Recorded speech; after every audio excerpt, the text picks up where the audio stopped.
네, 오늘앵커의 당잠사입니다. 당신이 잠든 사이 전해진 소식들, 주말 사이의 소식과 조금 전 직전에 쏟아진 속보 내용까지 녹여서 살펴보도록 하겠습니다. 자, 주말 사이에 미증시 또 크게 흔들리는 모습이었습니다. 금요일 잠 푹 자고 일어났더니 이게 무엇인가 놀란 분들 많이 계셨을 텐데요. 나스닥 지수뿐만이 아니라 그동안 잘 버텨줬었던 다우지수 그리고 S&P 500 지수 동반해서 큰 폭의 하락률을 기록했습니다. 1년 반 만에 최악의 날을 맞이했다라는 평가가 나오고 있는 미증시였는데요. 다우지수가요, 이날 하루 거의 1000포인트 가까이 공중으로 증발했습니다. 다우 종합주가지수가 3% 가까이 하락률을 기록했고요. S&P 500 지수는 이날 2.8% 가까이 밀리면서 지난 3월 FOMC 당시 찍었던 저점에서 불과 100포인트 정도밖에 차이가 나지 않는 상황까지 밀렸습니다. 다음 보시죠. 히트맵 캡처해왔는데요. 이날 특징적인 흐름은 성장주, 가치주 할 것 없이 그냥 싹 다 밀렸다는 점입니다. 대형 기술주들 크게 밀렸고요. 아마존 2.66%, 구글도 4% 넘게 급락했고, 보시는 것처럼 비자나 월마트, 홈데코 같은 기초 소비 관련 기업들도 굉장히 많이 떨어졌습니다. 뿐만이 아니라 쉐보론 등의 에너지 관련주들도 크게 밀리면서 대체적인 종목들이 1에서 3%의 낙폭을 시현했습니다. 이 밖에 여기에 나오진 않았지만 프리포트 맥모라는 7% 가까이 급락했고요. 캐터필러는 6.5%, 보잉은 2.3%가 밀렸습니다. 원자재 관련 주식 그리고 중후장대 섹터가 모두 크게 밀렸고 경제 재개 대표 수혜주들이 함께 손잡고 밀렸다는 점이 하나의 큰 특징입니다. 그야말로 숨쉴 구멍 찾기가 힘든 모습이었습니다. 무엇이 문제였을까요? 다른 국가를 좀 참고해 보려고 합니다. 다음 보시죠. 러시아 우크라이나 전쟁을 포함해서 여러 변수가 시장을 압도했을 당시 올해 초부터 오히려 강력한 상승 랠리를 보이면서 글로벌 증시에서 눈에 띄게 많이 거론됐던 국가, 브라질의 보베스파 지수가 나와 있습니다. 정말 강했는데요. 최근 들어서 흐름이 약간 바뀌고 있죠. 특히 4월 들어서 이 지수가 밀리기 시작했습니다. 여기 나온 지수뿐만이 아니라 브라질 채권이나 헤알화 환율도 최근 들어서 변동성을 나타내고 있습니다. 결국 주말 사이 미증시는 어떠한 스타일의 종류의 흐름이 아니라 특히 기업의 어떤 방향성의 문제가 아니라 그 더 큰 개념이 위험자산의 전체를 흔들었다고 보는 게 더욱더 설득력 있어 보이는데요. CME 페드워치 함께 보시죠. 다음 보시죠. 연말에 기준금리를 이제 3% 이상으로 예상이 좀 집중돼 있습니다. 연말 기준으로 좀 캡처를 해왔고요. 연말까지 FOMC가 한 6번 남아있는데 이럴 것을 감안했을 때 이 내용은 결국 적어도 5번은 50bp 인상이 나와야 한다고 보는 것이고요. 중간에 그렇지 않다면 75bp 인상도 가능하다는 시각이 지금 투자자들 사이에서 반영되고 있습니다. 지난주에 파월 의장이 5월에 50bp 인상에 대해서 언급을 했고 블러드 총재는 무려 75bp 인상에 대해서 언급을 했습니다. 물론 블러드 총재는 매파의 끝판왕이라고 불리는 인물이라서 그냥 그러려니 했는데요. 문제는 다음입니다. 그러고 나서 실제 다수의 분석가들이 75bp 인상을 언급하기 시작했습니다.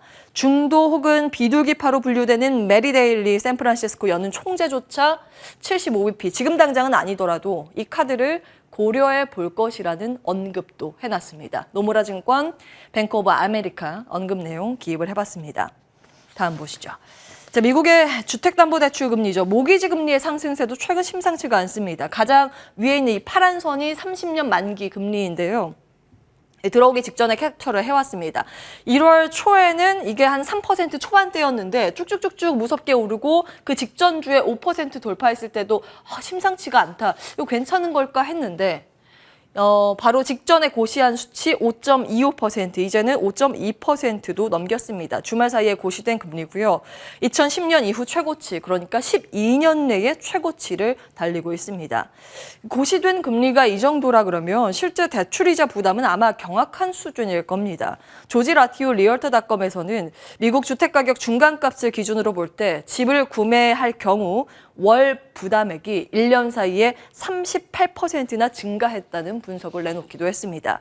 미국 현지에서 사업하는 분들 이야기를 좀 주말 사이에 들어봤는데요. 우리나라보다 미국의 물가 상승률이 체감상 훨씬 더 아찔하고 물가가 치솟다 보니 지금 범죄율도 심각한 상황, 치안 문제가 심각하다고 하더라고요. 그래서 밖에 돌아다니기가 무서울 정도라고 합니다. 시장을 오래 봐온 분들이라면 기억하실 텐데요. 다음 보시죠.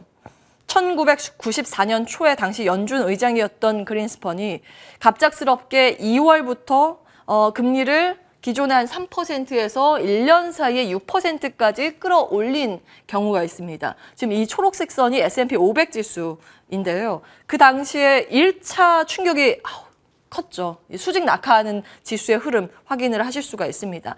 그나마 미국이라서 이 정도는 좀 이후에 버텨주긴 했는데 중남미는 정말 당시의 상황이 심각했었죠. 특히 당시 멕시코는 주가 폭락을 견디지 못해서 결국 외환 위기에 빠져서 국제통화기금 IMF의 구제를 받는 신세로 전락하기도 했습니다. 다음 보시죠. 다만 일각에서는 소수의 목소리이긴 한데요. 다음 주 5월 FOMC를 앞두고 그동안 채권의 매도세가 지나쳤다는 의견이 일부 나오고 있습니다. 화면은 파이낸셜 타임즈 보도 내용 조금 전에 캡처해서 왔고요. 역발상 투자로 오히려 저가 매수를 노린다는 내용이 조금씩 나오기는 시작했습니다. 다음 보시죠.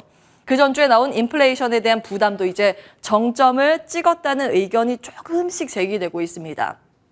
지금 기대 인플레이션 자료인데요. 투자자들은 인플레이션 베팅을 좀 토해내기 시작했다는 점 눈에 띕니다. 추세는 이후에 좀 더 지켜보셔야 하긴 하겠지만 전거래일 1년물, 2년물 같이 내렸습니다만 특히 민감한 반응 보이는 1년물이 꽤 많이 떨어지기도 했습니다. 이는 주요 물가지표 발표 일정이 지나간 영향도 있을 텐데요.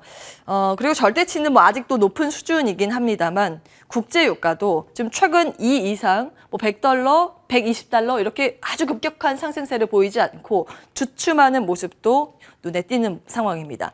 주말 사이 미국 시장에서 원자재 관련 기업도 좀 하락했고 국내 연관된 기업은 점검이 필요해 보입니다만 시장 전체로는 역시나 금리 인상이 이번 주에 가장 중요한 변수가 아닐까 싶습니다. 사실 미국은 11월 중간 선거를 앞두고 있죠.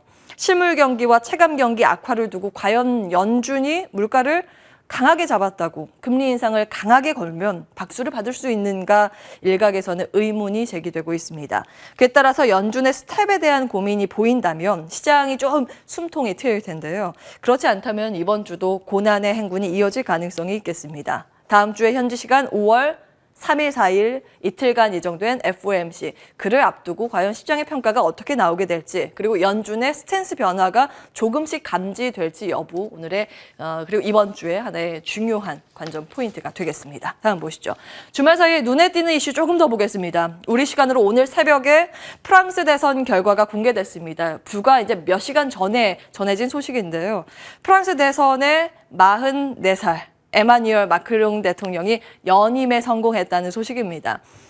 프랑스는 극우 대통령을 이번에도 좀 거부를 한 상황인데요. 일단 환율은 우호적으로 반응을 하고 있습니다. 유로화 환율이 좀 올라가면서 달러 인덱스가 상대적으로 소강 상태를 나타내고 있다는 점은 그나마 긍정적인 요소입니다. 물론 NDF 역의 환율이 그 전에 달러당 원화 가격이 좀 올라서 부담스럽긴 한데 장중의 흐름 체크해 보셔야겠습니다. 다음 보시죠. 밥상 물가가 좀 걱정인데요. 인도네시아가 28일부터 식용 파뮤 수출을 중단키로 결정했습니다. 이 파뮤는 팜나무 열매를 쪄서 체유해서 만든 식물성 유지입니다. 다양한 곳에 들어가죠. 제가 좋아하는 라면이랑 빵 가격 오를까 봐 걱정인데 시장의 영향력 측면에서 보면 바이오 디젤 생산 원료 중에서 이제 파뮤가 사용되는 비중이 30%로 가장 큽니다. 인도네시아는 글로벌 파뮤 생산량의 약 60%를 차지하는 최대 생산국으로 글로벌 파뮤 수습 차질과 추가 가격 강세가 점쳐지고 있는 상황입니다. 이니 수출 중단 소식을 주말 사이에 갑자기 나온 것이라 지금 공식적인 증권가의 보고서는 많지는 않습니다. 조금 전에 하이투자증권에서 이 내용 올려서 좀 같이 가지고 왔는데요. 이로 인해서 반사 수혜 기대감 어디를 볼 것인가. 하이투자증권에서는 에폭시 부연류 ECH 생산기업 쪽에 주목을 해야 한다면서 롯데정밀화학을 수혜주로 거론했습니다. 이 밖에 시장 이곳저곳에서 뭐 수혜 기대에 대한 언급은 나오고 있습니다. 확정 내용은 아니고 뭐 팜유를 생산하는 JC케미칼이나 식용유 회사, 뭐 제빵 회사는 언급되고 있습니다. 장중에 흐름 나오면 조금 더 구체적으로 출연자들에게 점검 받도록 하겠습니다. 온앵커의 당잠사였습니다.